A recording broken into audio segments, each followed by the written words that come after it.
Star Trek babies, they were grown but now they're young. Star Trek babies, they're not having too much fun. It's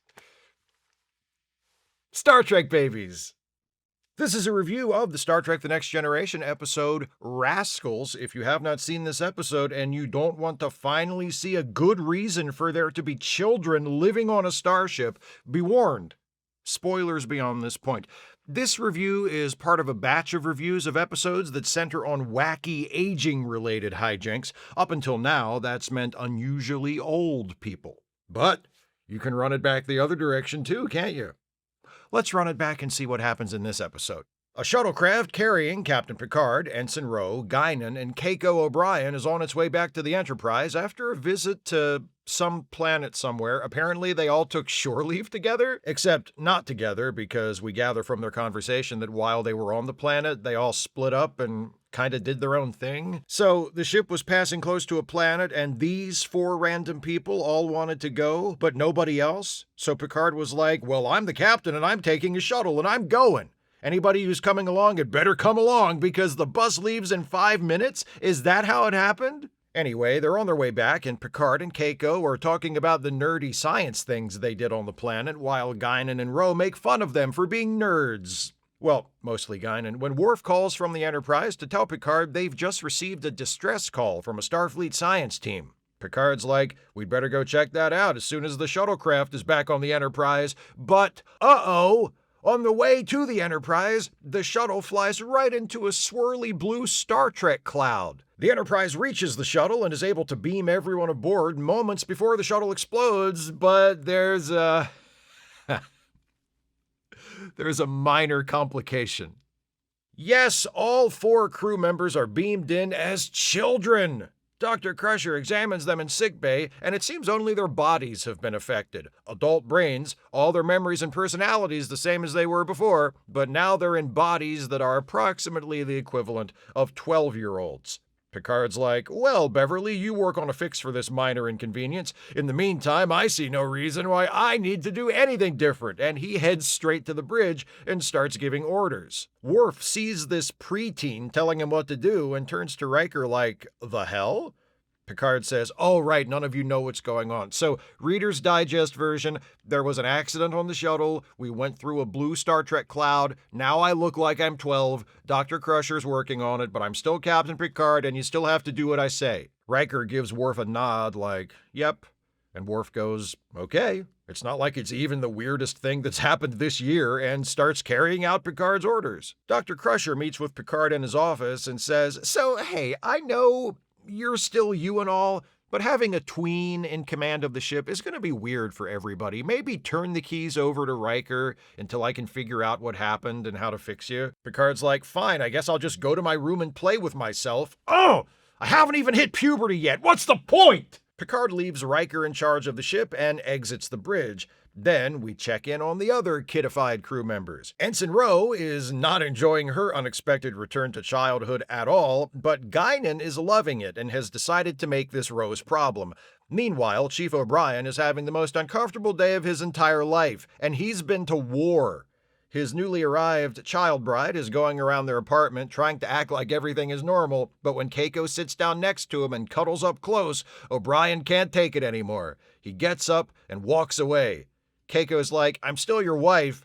And O'Brien says, but I don't want to be married to a little girl. I'm from Ireland, not Tennessee. Counselor Troy checks in on Picard. He's like, what if this can't be reversed and I have to stay this way? That's pretty much it for my career.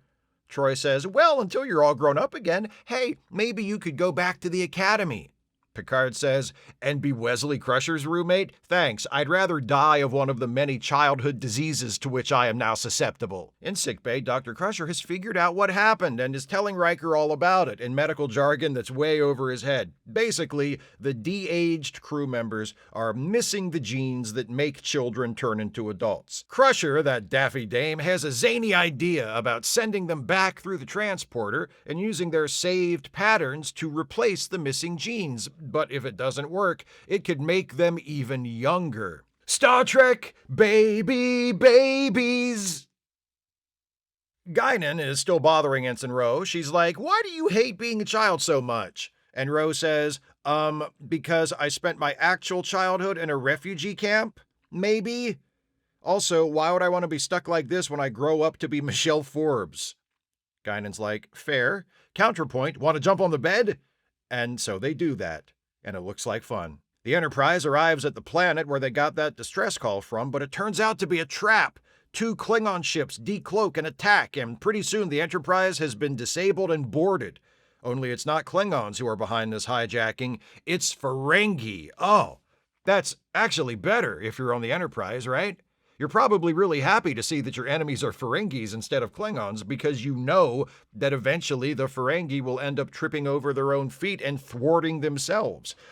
Which the Klingons would do too, only they'd probably kill a lot more of you first. Anyway, this small gang of Ferengi is able to take control of the Enterprise fairly quickly. Most of the adults are beamed down to the planet. The kids, including our de-aged crew members, are sequestered in one of the school rooms. Riker is kept aboard because he locked out the main computer right after the Ferengi boarding party arrived, and unless he releases the lockout, the ship is basically useless to the Ferengi. While Riker deals with the Ferengi leader, Picard and the kids in the classroom are like, let's come up with a kooky caper to take back the ship. So they escape the classroom by crawling through a maintenance tube, duck and dodge their way past the Ferengi guards, get their hands on some phasers and other weapons and tools, then regroup in the classroom.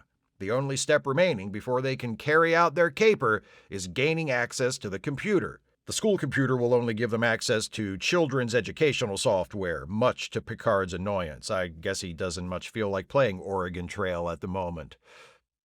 What about number munchers? To get access to the computer, Picard will have to get to the bridge and let Riker in on their plan. In order to accomplish that, Picard does the only thing anybody remembers about this episode. He presents himself to the Ferengi guard outside the classroom door, says that he's Commander Riker's son, and throws a loud tantrum demanding, "Take me to see my father! Now! Now! I want my father! I want my father!" Fuck The Sopranos, this is peak TV. Who's your father, kid? Commander Riker. Commander Riker's busy. Can I take you to your mother instead? My mother took her own life after a long struggle with serious mental illness. Jesus, really? Okay, sure, let's go find your dad. The Ferengi guard drops Picard off in the observation lounge where Riker is being held, and they have a not at all suspicious father-son conversation where Picard informs Riker that all the kids are okay, but that they're super bored. So can Riker maybe just restore main computer access to the computer in the classroom? Riker's like, well, I don't know. I'll think about it. Picard's like, thanks, number one. That gets an odd look from the Ferengi, so Picard adds, he's my number one dad. And Worf is my number 2 dad. Picard is ushered out, and Riker is taken to the ready room to meet with Lurin, the leader of the Ferengi. Lurin's like, so your son came to see you just now. That's cool. Of course, we Ferengi don't bring our children with us on our dangerous spaceships because that's really, fucked up. But since the children are here, we might as well get some use out of them. So here's the deal. Give me access to the computer, or I'll murder all the kids on this ship. Riker's like, how could you be so cruel? And Lurin fires back with, I wouldn't be able to be so cruel if you hadn't brought the children along on your spaceship in the first place. Riker's like, yep, you really got us there. Literally no counter argument to that. Okay then, I'll release the computer and happily show your lackey here how to use it. Riker takes Lurin's lackey out to one of the terminals at the back of the bridge and says, okay, so using the computer is pretty straightforward. First, you input your tripavlovian neuroflort into the cross-lateral macaroni interface and set the fravolavin level to the appropriate sizzle wire standard, which is equal to half the square root of the sum of the squiggle blurn and the gyrax divided by 0. And he goes on like that. And as the Ferengi guy's eyes glaze over, Riker surreptitiously releases the lockout from the computer in the classroom, allowing Lil Picard and the Star Trek kids to put their plan into motion. That plan consists of using their newly gained computer access to take control of the transporter and erect a force field around the transporter pad, then run up to the Ferengi and slap comm badges on them so the computer can lock on and beam them in behind the force field. It's a clever plan, and it goes off without a hitch. Last of all, Picard takes a phaser and heads to the bridge. He distracts the lackey Riker's been stringing along at the computer, and Riker knocks the guy out. Then Picard heads to the ready room, points his phaser at Lurin, and tells him to get the fuck out of his chair. With the Enterprise taken back from the Ferengi, Dr. Crusher does that thing with the transporter she talked about earlier to re-adultify Captain Picard, and it works. Thank God for the transporter, the cause of and solution to so very many problems. Everyone has been returned to their adult form except Ensign Ro, who is dragging her feet because she's finally discovered the fun of being a kid again. Adult Guinan finds her coloring with crayons and says, "It's your turn to get de-kidified." Ro says, childhood isn't so bad when you're not being brutally persecuted. Guinan decides to let her color a little longer before taking her to get turned back into a grown-up. And that's the end. It's a fun episode. What do you want me to say? It's a deeply unserious premise, and the episode doesn't take it seriously, and the result is a bit of light comic adventure that doesn't require you to think too hard and is entertaining enough to make it worth the watching. The success or failure of the episode rests on the shoulders of the 4 young actors who play the child versions of Picard, Guinan, Ro, and Keiko, and they all do a good job carrying their share of the load. David Tristan Birkin does most of the heavy lifting as young Picard, and he's excellent. We've previously seen him as Picard's nephew Rene in the 4th season episode Family. He's a couple of years older here, and he doesn't play little Jean-Luc as a variation of Rene, nor is he trying to do a Patrick Stewart impersonation. He does incorporate some of Patrick Stewart's mannerisms into his performance, but he mostly creates a general impression of Picard as a kid with a grown-up's brain and sensibilities and dismay at suddenly being in the body of a kid, and it works very well. And of course, his performance during the "I want my father" scene is priceless. The other 3 kids are Megan Parlin as young Ro, Caroline Junko King as young Keiko, and Isis J. Jones as young Guinan. Isis Jones also played the child version of Whoopi Goldberg in Sister Act, which was released the same year as this episode. And those are her only 2 acting credits. Has that ever happened before? An actor's only 2 credits both being younger versions of characters played by the same older actor, and both coming in the same year? Anyway, Jones is about as good of a young Guinan as we were probably ever going to get from an actor her age. She's a little one-note. She finds the patient, watchful affect of Guinan, but can't quite combine it with the subtle, knowing wit Whoopi Goldberg brings to the character, but she's a kid. She does fine. Of the 4 featured child actors, Megan Parlin was by far the most experienced when this episode was produced, and she has the trickiest role to play, emotionally speaking, giving us a young Ro who enjoys being a kid again even less than Picard does, and for more personal reasons. It's a good performance that very smartly doesn't go too big. Little Ro, like grown-up Ro, keeps her emotions tightly in check. The pain of her traumatic past as a survivor of a genocide occasionally tugs at the edges, but never takes over. Her scenes have a weight that those centered on the other kids lack, but they don't get too heavy that they clash with the tone of the rest of the episode. And the ending, with Ro finally embracing her second childhood and not wanting to go back to adulthood quite yet, is kind of poignant. Caroline Junko King as young Keiko has the least to do of the 4, but she nails her big scene with Chief O'Brien, making it every bit as cringe-inducing as it's meant to be. Other than Picard's "I want my father" tantrum, this O'Brien-Keiko scene is probably what the episode is best remembered for. I applaud the creators for being willing to go there, and also finding a way to do this scene that acknowledges how weird and gross this situation is without becoming too icky. Of course, a lot of the credit for that goes not only to King, but to Colm Meaney, who firmly establishes Chief O'Brien as a stand-up guy who can be trusted around children, basically the anti-Neelix. O'Brien is one of those characters who is more compelling the more uncomfortable he is. The creators of Deep Space Nine would eventually lean into this in very serious, dramatic ways, but here it's played mostly for comic effect, and Meaney and King are able to take a scene that could easily have gone in the direction of "this is sick, why did they even write this?" and turn it into more of a "these poor people" kind of a situation. The plot itself is Basically nothing. The idea here was clearly to introduce child versions of some of the characters and then have fun with that premise, and the plot does what it needs to do in order to facilitate that. How is the seemingly random foursome of Captain Picard, Guinan, Keiko, and Ro transformed into kid versions of themselves?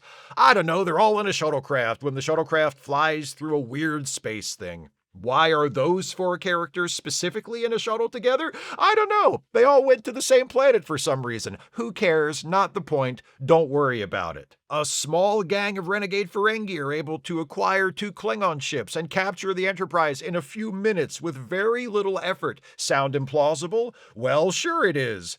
And it's equally implausible that those Ferengi, who are cunning enough to take over the Enterprise, are then easily outsmarted and defeated by a group of children. A group which, besides Picard, Guinan, Ro, and Keiko, also includes Alexander, who somehow doesn't fuck the entire thing up just by being himself, which might be the most implausible part of the entire show, but that's okay. Who cares? Not the point. Don't worry about it. The plan of these Ferengi is apparently to steal the Enterprise, use its crew to mine valuable ore from the planet below, and ultimately sell the ship to the Romulans.